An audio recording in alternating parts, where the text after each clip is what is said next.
భారతదేశానికే తెలంగాణ ఒక దిక్సూచిగా మారేటువంటి గొప్ప విప్లవాత్మకమైనటువంటి అడుగు. వ్యవసాయం ఒకప్పుడు దండగా అనేటువంటి మాట, వ్యవసాయం లాభసాటిది కాదనే మాట, వ్యవసాయం చేసేవాళ్ళంటే ఇబ్బంది పడే పరిస్థితి, వ్యవసాయం చేసేవాడు పనికి మాలినవాడనే అభిప్రాయం, ఇదంతా కూడా మారాలి. నేను ఎరువులు పెట్టుబడి ఫ్రీగా ఇస్తామని ప్రకటించిన వెంటనే కాంగ్రెస్ నాయకుల స్టేట్మెంట్, మాది నకలు కొట్టిండు కేసీఆర్ అంటారు. ప్రజలు నవ్విపోతారు కదా, ఏమనుకుంటున్నాను అనుకోవాలి. కేవలం 4,000 రూపాయలు ఇచ్చుడే స్కీమ్ అనుకున్నారు వాళ్ళు, కానీ నా స్కీమ్ అది కాదు. ఎకరానికి 4,000 పెట్టుబడి మనం ఇస్తామన్నాం. 4,000 నేను ఇస్తా అని చెప్పిన పెట్టుబడి యూరియా సంచులకో డిఏపి బస్తాలకో కాదు, అది రైతు ఇష్టం, ఆయనకు మనం అందించే పెట్టుబడి. అవసరం ఉన్నంత మేరకు యూరియా కొనుక్కోవచ్చు, డిఏపి కొనుక్కోవచ్చు, కొంత పెండ కొనుక్కోవచ్చు, కొంత గొర్రె ఎరువు కొనుక్కోవచ్చు, కొంత గ్రీన్ మెన్యూర్ కూడా పెంచుకోవచ్చు, అది రైతు ఛాయిస్. అక్కడ వాళ్ళు 4,000 రూపాయలు ఎకరానికి మనం ఇస్తాం. ఒక పంటకి ఇయ్యం, 2 పంటలకు ఇస్తాం. ఎకరానికి 4,000 కాడికి వర్షాకాలం పంటకు ఇస్తాం, యాసంగి పంటకు కూడా ఇస్తాం. మంచిదేనా? ఇది అమలు జరగాలి కదా. పండ్ల తోటల్ని హార్టికల్చర్ డిపార్ట్మెంట్ ఉంది, పండ్ల తోటలకు కూడా ఖచ్చితంగా 4,000 రూపాయలు ఎకరానికి ఇస్తాం. వాళ్ళు కూడా మినహాయింపు లేదు. ఏ విధంగా అయితే రుణమాఫీ అందరు రైతులకు చేసినామో, ఏ విధంగా అయితే ఫ్రీ కరెంటు అందరు రైతులకు ఇస్తున్నామో, ఈ పెట్టుబడి కూడా తెలంగాణలో ప్రతి రైతు సోదరునికి అందిస్తామని చెప్పి నేను మనవి చేస్తాను. అందరు రైతులకు, ఈ రైతు ఆ రైతు లేదు. పెట్టుబడి ఇచ్చి చేతులు దులుపుకుంటే అయిపోతుందా? కాదు. చెత్త కుండీలలో ఇనుప ముక్కలు అమ్ముకుంటూ కూడా సంఘం ఉన్నది, కానీ మన కర్మానికి రైతులకు సంఘం లేదు, ఒక సొసైటీ లేదు. రైతులు సంఘటితం కావాలి. వాళ్ళకు వాళ్ళు కావాలంటే వాళ్ళు కాలేరు.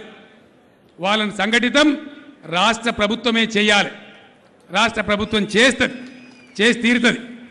దానికి ప్రతి గ్రామానికి ఈ కార్యక్రమం అమలు చేయడానికి ఆయు పట్టి లాంటి గ్రామ సంఘాన్ని ఈ సంవత్సరం పొడుగుతా ఏర్పాటు చేస్తాం. అన్ని కులాల వాళ్ళు ఉంటారు గ్రామంలో ఉన్నప్పుడు, ఆ సంఘంలో సభ్యుడిగా ఉంటాడు. గ్రామ రైతు సంఘాల సమాహారంగా మండల రైతు సమాఖ్య ఉంటుంది. మండలంలో మండల రైతు సంఘాల సమాహారంగా జిల్లా రైతు సమాఖ్య ఉంటుంది. జిల్లా రైతు సంఘాల సమాహారంగా రాష్ట్ర రైతు సమాఖ్య ఉంటుంది. అంటే గ్రామం నుంచి రాష్ట్రం వరకు రైతు సంఘాలు, రైతు సమాఖ్యలు ఉంటాయి. ఈ రాష్ట్ర రైతు సమాఖ్యకు వచ్చే ఆర్థిక సంవత్సరంలో, వచ్చే బడ్జెట్లో ప్రభుత్వమే ఒక 500 కోట్ల రూపాయలు కేటాయిస్తుంది. రాష్ట్ర ప్రభుత్వం బడ్జెట్లో ఇచ్చి వాళ్ళ దగ్గర బ్యాంకులో డిపాజిట్లో పెడుతుంది. అదేవిధంగా రివాల్వింగ్ ఫండ్ ఏర్పాటు కావాలి. రైతుకు రైతే బలం కావాలి, రైతును ఆదుకోవాలి. దానికి ప్రతి టన్నుకి ఇంత అని చెప్పి రైతుల దగ్గర రూపాయో 2 రూపాయలో వాళ్ళ దగ్గర కూడా తీసుకుంటారు. ఆ డబ్బు ఈ డబ్బు కలిసి 2-3 సంవత్సరాలలో 2-3 వేల కోట్ల రూపాయలకు అది ఎదిగేటువంటి పరిస్థితి ఉంటుంది. రైతులు ఆర్గనైజ్ అయిన తర్వాత రైతులు ధాన్యం కల్లాల మీద అమ్ముకోవడం, నేరుగా ఎవరికి వాడు మార్కెట్ తీసుకుపోవడం అట్లా జరగదు. వ్యాపారస్తులతోని ఈ రైతు సంఘాలు, రైతు సమాఖ్యలు ముందే మాట్లాడతారు. మక్కల పంట వచ్చింది, ఏం ధర ఇస్తావు చెప్పు బిడ్డ, పలానా ధర ఇస్తేనే ధాన్యం మార్కెట్ తెస్తాం, లేకపోతే మార్కెట్ తేమని చెప్పి ఈ రైతు సంఘాలు చెప్తాయి. రైతు సమాఖ్య దగ్గర ఉన్నటువంటి 2-3 వేల కోట్ల రూపాయలు ఏదైతే ఉందో, రైతులకు అత్యవసరం ఉన్న వాళ్లకు వడ్డీ లేకుండా డబ్బులు ఇచ్చి వాళ్ళ ధాన్యం అమ్మిన తర్వాత తిరిగి తీసుకునేటువంటి పద్ధతిని దానికి ప్రవేశపెట్టడం జరుగుతుంది. పసుపు పెట్టిననుకో 15,000 క్వింటాలు పోయింది. వచ్చే సంవత్సరం అందరం పసుపు పెట్టడం, మొత్తం ధర 10 రూపాయలు పోవడం. టమాటాకు 50 రూపాయల కిలో వస్తే అందరం పెట్టడం, ఆయనతో 50 పైసలు కిలో కావడం, అందరం పెట్టెల బారబోయడం. రైతే రైతుకు శత్రువు అవుతా ఉన్నాడు. ఈ పద్ధతి పోవాలి. అంటే తెలంగాణ రైతు రాజు కావాలంటే తెలంగాణ రాష్ట్రం, తెలంగాణ వ్యవసాయం పంటల కాలనీల కింద విభజించబడాలి. ఏ పంట ఎంత వేయానో అంతే వేయాలి. అందరు పండించిన పంటలకు మంచి ధర రావాలంటే ఎవరు ఏ పంట పండియానో ముందే నిర్ణయం కావాలి.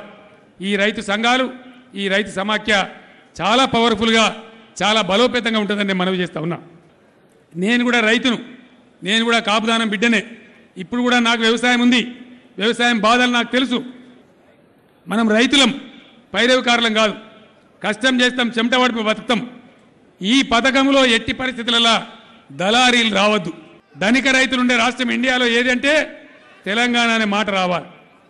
బాధలు లేని, ఆకలి లేని, కనీసం 20,000 ఆదాయం సంపాదించే చేనేత కార్మికులు, పవర్లూమ్ కార్మికులు ఏ రాష్ట్రంలో ఉన్నారనాలే. ఇవాళ మనకు వ్యవసాయానికి సీజన్ ఉన్నప్పుడు కూలీలు దొరకని పరిస్థితి వస్తూ ఉంది. నరేగా పథకం కొంత పేదలకు సాయం చేసినా ఇదంతా ఇబ్బంది జరుగుతూ ఉంది. వ్యవసాయ సీజన్లో నరేగా పథకం వల్ల రైతులకు అవస్థ అవుతూ ఉంది. కాబట్టి నరేగా పథకాన్ని వ్యవసాయానికి అనుబంధం చేయాలని చెప్పి భారత ప్రభుత్వాన్ని కోరుతూ ఈ సభ అందరం కూడా ఏమైనా నరేగా పథకాన్ని వ్యవసాయానికి అనుసంధానం చేయాలని చెప్పి టీఆర్ఎస్ ప్లీనరీ దేశ ప్రభుత్వాన్ని, ప్రధానమంత్రిని కోరుతా ఉంది.